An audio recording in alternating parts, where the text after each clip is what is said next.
All right, gonna do a little update. I haven't done one in like 6 months on the car. I got a crew member out here. She just went for some data logs with me. She actually did really good. She doesn't mind it.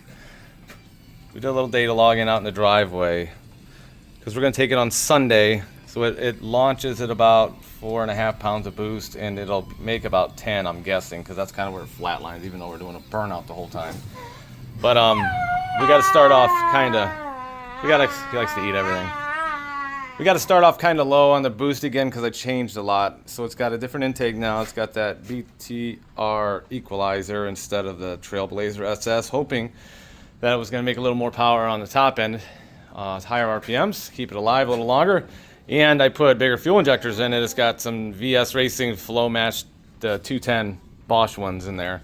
And so far, they worked really well. My tuning map, my fuel map's pretty close to where I need to be. It's a little off here and there, but it's only, you're talking a couple percent or something. But now I can run a lot lower base fuel pressure. Before I had the Holley 120s, and those were actually rated at like 60 psi.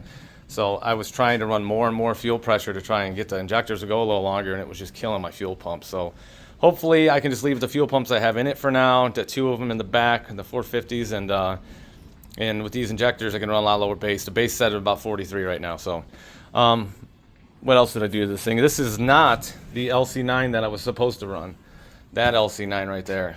I put that whole thing in here, and I had a lot of problems with it. I think somewhere it might have a crack in it. Had oil pressure problems constantly as soon as I started it up.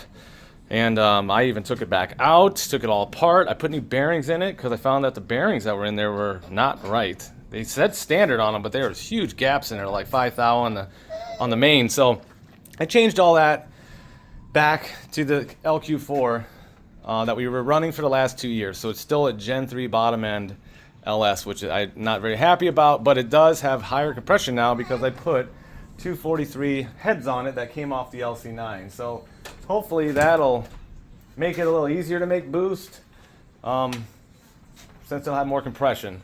And the intake should hopefully make a little more horsepower too with less boost, hopefully. So the goal is to run less boost and go. We went 550s last year at the end, and it made it through that. But hopefully I want to get down to 540s, 530s was the goal with the LC9. But hopefully this motor gets it there. If it doesn't, it doesn't. But we're going to try our best. It's got a really nice diaper on it just in case. Trying to think of anything else I did to it. Main thing was I put this motor back in it with a different intake and different fuel injectors. I had to change some of the routing of the exhaust down here. You can't see very well because it spun around everything. But the BTR equalizer was a lot lower, so it was running into my crossover pipe, which is huge because it's 3-inch because it was stuff I had in my shop. So I didn't have to buy it. It's oversized, but it didn't matter. Even if it was 2.5, 2.25, it still would have ran into this new intake because it's so much lower. It gives you a lot more room though. I think that's it for now.